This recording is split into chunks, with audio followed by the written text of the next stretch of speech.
Virtual Stefan sini. Nah, di video ini saya akan bahas inilah kekuatan baru topi jerami di Wano Kuni. Nah, mari tanpa basa-basi lagi, kita langsung saja. Wadaw.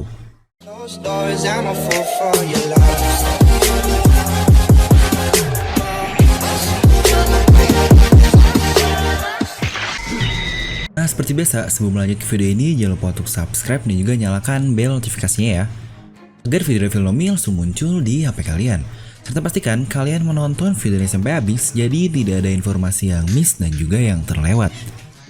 Nah, dimana sebelumnya saya pernah membahas satu-satu karakter dari bajak laut topi jerami. Nah, di sini kita akan langsung bahas untuk semua krunya. Apa sih kekuatan baru atau power up dari tiap anggota bajak laut topi jerami? Dimana saya pun yakin kita semua pasti akan percaya bahwa mereka semua akan mendapatkan power up yang baru di arc Wano Kuni ini.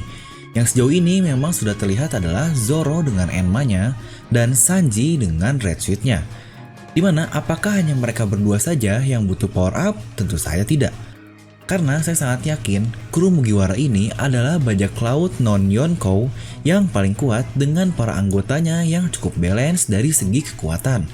Ya, walaupun Morgan situ sudah menyebutnya sebagai Gokou atau Kaisar kelima. Dimana kru mereka sangat ahli dari segi pertarungan, navigasi, mencuri, medis, pengetahuan, keteknikan, atau tukang dan juru kemudi. Dimana kesemua skill mereka semua itu sudah di tingkat tertinggi atau top tier lah. Mereka sudah membuktikan diri mereka menjadi ancaman yang berbahaya bagi pemerintahan dunia dan bajak laut lainnya. Dan seperti yang sudah saya bilang juga, karena setiap musuh yang dilawan akan semakin kuat seperti contohnya sekarang yaitu Wano Kuni, maka mereka pun harus saling berkembang dengan caranya masing-masing. Oke, kita akan langsung mulai dari yang pertama yaitu sang navigator cantik kita alias Nami. Nami menurut saya adalah salah satu karakter yang paling berguna juga di arc Whole Cake Island, dimana dia membantu Luffy mengalahkan Cracker, lalu juga dia berhasil mencuri Zeus dan yang lain-lain. Ya, walaupun sebenarnya saya tidak tahu apakah dia akan mendapatkan power up luar biasa di perang Wano ini. Tapi satu yang perlu kita ketahui adalah dia seharusnya sudah dapat mengendalikan Zeus sesuka hatinya. Dan itu pun merupakan power up yang sudah luar biasa. Dia dapat mengeluarkan petir yang sangat kuat, dia juga dapat terbang. Wano ini diketahui pulau yang dapat memotong batu laut. Bukankah akan sangat keren jika kelima tak milik Nami ini menggunakan batu laut tersebut? Serta ya, walaupun tidak tahu akan dikeluarkan di perang ini atau di masa depan, jika Nami ini dapat membuka atau meng-unlock Kenbun Sokuhakinya, dia akan sangat berguna untuk menghindari serangan-serangan musuh. Dimana jurus ultimate-nya dia dapat mengeluarkan petir di satu negara sama seperti jurus Enel yaitu Mamaragan. Serta banyak juga teori yang berkata nih, bahwa Nami akan menjadi pemakan Soru-Soru Big Mom berikutnya. Ya, sebenarnya itu sesuatu yang menarik, mungkin akan coba kita bahas di next video. Lalu yang kedua dari trio lemah adalah Usopp. Walaupun dia disebut lemah, tapi Usopp ini selalu memiliki peran yang sangat penting hampir di tiap arc yang ada. Contohnya yaitu di Enies Lobby yang sangat epic, lalu juga di Dressrosa itu. Karena dia ini seorang penembak jitu alias sniper, maka yang paling penting adalah Kenbun Soku Hakinya. Ya, walaupun akan sangat cepat jika dia punya advance Kenbun Soku yaitu melihat masa depan. Ya, untuk saat ini, tepatnya di perang Wano ini, setidaknya dia sudah bisa mengontrol Kenbun Soku Hakinya lah. Untuk saat ini, setidaknya Kabuto dari Usopp pun dapat dilapisi dengan batu laut sama seperti kelima taknya Nami. Lalu, trio lemah yang ketiga adalah Chopper. Dimana Chopper ini tidak terlihat terlalu mencolok di arc Whole Cake Island, jadi saya sangat yakin kita akan melihat kemampuan fullnya di Wano Kuni ini. Ya, mengingat ini adalah arc Zoan, dimana satu-satunya Zoan di kru kita adalah Chopper ini. Dia memakan buah iblis Zoan Hito Hitonomi, ya walaupun tidak tahu modelnya. Dimana saya sangat berharap dia dapat menciptakan pil yang sangat hebat untuk perang Wano Kuni ini. Dimana mungkin untuk pil lainnya pernah saya bahas di video ini. Dimana selain itu, hal yang akan sangat baik juga buat Chopper adalah jika dia dapat berubah menjadi monster point tanpa durasi 3 menit yang kita ketahui. Dimana itu akan menjadi suatu tambahan kekuatan yang luar biasa untuk banyak laut topi jerami. Serta jika Chopper ini dapat mengaktifkan Buso Soku Hakinya, wah itu akan luar biasa. Lalu selanjutnya yaitu Robin. Dimana waktu Robin diperlihatkan awal-awal sekali dia ini sangatlah kuat, yang mungkin bisa saja lebih kuat dari Zoro, dimana Robin ini dapat melucuti senjata-senjata dengan mudahnya, senjata Zoro lah, lalu juga Usopp dan yang lain-lain. Tapi sudah di situ saja, seperti tidak ada perkembangan lagi untuk kemampuan Nico Robin. Jadi saya berharap kita akan melihat pertarungan epik dari Robin lagi di Wano Kuni. Mungkin dia akan melawan Ulti atau Black Maria. Ya, dimana buah iblisnya menurut saya satu yang sangat luar biasa loh. Pertama, jika dia bisa haki dan membuat cloning dirinya dengan sangat hebat, seperti contohnya Kage Bunshin lah. Dimana saya pernah membahas video tentang kekuatan Robin ini di video ini, yang menurut saya pun sangat epic, mungkin kalian juga bisa langsung cek. Nah, lalu selanjutnya adalah Brook.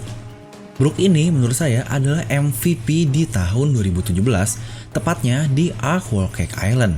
Ya, kalian sudah lihat sendiri bagaimana peran Brook ini di Whole Cake Island, tapi akan sangat baik juga jika dia dapat berperan sangat hebat di Wano Kuni. Ya, contohnya seperti melawan Apo, dimana mereka berdua ini menggunakan musik untuk bertarungnya. Jika Apo ini tidak melawan Kid ya, dimana kita pun dapat katakan Brook ini adalah seorang pendekar pedang, dimana saya akan sangat senang jika Brook mendapatkan pedang hebat lainnya yang setipe mungkin di golongan 21 pedang terbaik atau Owazamono. Ya, walaupun akan sangat aneh karena kita pun tahu gaya bertarung dari Brook ini adalah seperti bermain anggar, dan pedangnya pun berbeda dengan pedang-pedang atau katana yang ada. Ya, selain itu pun yang dapat ditingkatkan adalah kemampuan es dari Brook ini atau kekuatan underworldnya. Dan mengingat buah iblisnya yang menurut saya sangat luar biasa jika dia dapat mengawak-keningkan buah iblis tersebut.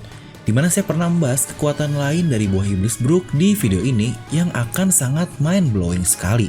Mungkin kalian juga bisa cek. Nah, selanjutnya yaitu Franky si Cyborg.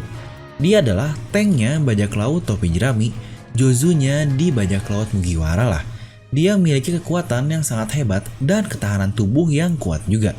Kita pun masih belum melihat bagaimana Franky ini bertarung yang sangat serius. Karena pertarungan terakhirnya dengan Senior Pink ini hanyalah pertarungan kejantanan saja.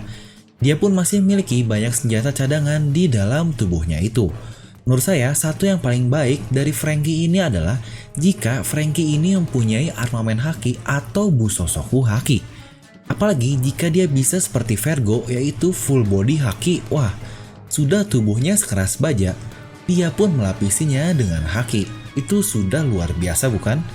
Ya, walaupun menurut saya sepertinya hal itu tidak akan tercapai di Arc Wano Kuni ini, tapi jika di akhir arc squad itu pun saya yakin dia dapat dikatakan setara dengan top komandan dari Yonkou yang lain.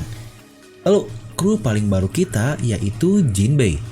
Sebenarnya saya tidak mau berkata panjang tentang Jinbei ini, karena Jinbei ini adalah karakter tanpa masa depan menurut saya. Jinbei ini menurut saya sudah sangat kuat sekali. Jika disetarakan pun, bahkan dia hanya berbeda tipis lah kekuatannya dengan Luffy menurut saya. Mungkin banyak yang bilang, kok saya terlalu melebih-lebihkan sih? Mungkin contohnya adalah di pre-time skip, saya sangat yakin Jinbei ini kekuatannya sudah jelas ada di atas Luffy loh. Ya, jika latihan 2 tahun Luffy, mungkin buat Luffy di atasnya sedikit lah, apalagi dia seorang kapten. Dan Jinbei pun sudah menyelamatkan Luffy berkali-kali dan siap mati untuk Luffy ini. Jadi sebenarnya saya tidak akan aneh jika Jinbei akan mati di One Piece ini, mungkin di perang terakhir atau tidak tahu.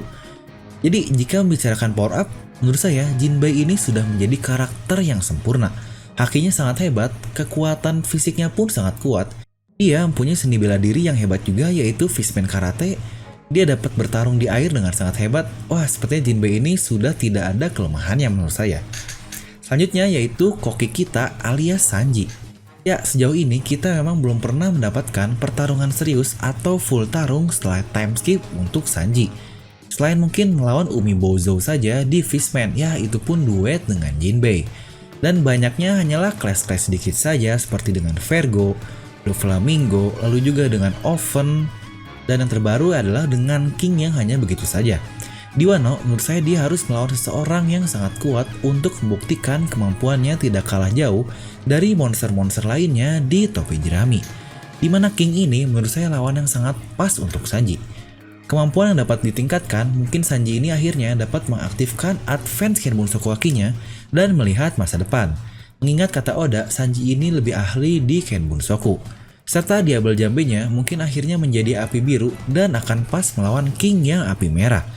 Serta kita melihat kemampuan full dari Red Switch-nya juga, yaitu menghilang dan peningkatan kecepatan, serta tubuhnya yang semakin kuat juga yang bahkan bisa menahan serangan one hell of attack dari King. Masalah Sanji King ini sebenarnya pernah saya bahas di video ini, mungkin bisa kalian cek jika penasaran. Dan lalu selanjutnya, sang tangan kanan alias Roronoa Zori. Ya, untuk masalah ini sebenarnya sudah sering sekali saya bahas, dimana Wano adalah negara samurai, jadi seharusnya Zoro adalah bintangnya di arc Wano Kuni ini. Dia pun dilatih oleh pendekar terhebat di dunia selama 2 tahun. Ya, mungkin akan saya singkat di sini, yaitu pedang baru selain Enma, mungkin Nidai Kitetsu menggantikan Sandai-nya. Lalu peningkatan Kenbun Sokuwaki dan lain-lainnya. Ya, sebenarnya untuk video lengkap tentang Zoro bisa kalian cek di video ini. Kita langsung yang terakhir dan sang kapten alias Monkey D. Luffy. Sejujurnya kemampuan dari Luffy ini yang paling mudah diprediksi dibandingkan kru yang lainnya. Ya wajar sih, Luffy ini adalah karakter utamanya. Dimana satu yang sudah paling jelas adalah dia dapat mengkontrol Advance Kenbunsoku-nya dan yang terbaru Advance Bushosoku Haki-nya. Ya walaupun menurut saya dia sudah dapat mengontrol keduanya dengan sangat baik sih. Serta masih banyak juga power up yang dapat Luffy raih di Wano Kuni ini. Mungkin contohnya seperti mode lain dari Gear 4, dimana contohnya Tiger Man yang cukup populer atau juga Sun Wukong mode anjay. Dan bahkan mungkin Gear 5 pun dapat digunakan oleh Luffy untuk mengalahkan Yonkou di Wano ini, dimana ada 2 Yonkou loh saat ini. Jadi menurut saya, Advance Bushosoku Haki saja tidak akan cukup kuat untuk mengalahkan 2 Yonkou loh. Lalu untuk Awakening sepertinya tidak akan secepat itu dia dapatkan di arc ini. Ya, untuk kemungkinan Gear 5 dan Awakening dari Luffy saya pernah bahasnya di video ini, mungkin kalian bisa cek juga. Nah, jadi begitulah menurut saya beberapa power up yang mungkin akan didapatkan oleh kru topi jerami di perang Wano Kuni ini. Ya, jika tidak mungkin akan ada di perang akhir di One Piece nanti. Mungkin kalian bisa langsung tuliskan pendapat kalian, seperti bang kayaknya ini lebih cocok dengan kekuatan ini deh. Langsung di kolom komentar di bawah ya. Dan seperti biasa, semoga kalian terhibur dengan video ini. Like aja kalau kalian suka, dislike aja kalau nggak suka. Jangan lupa untuk subscribe dan juga share video teman kalian. Gue Devil pamit and I'll see you guys next time.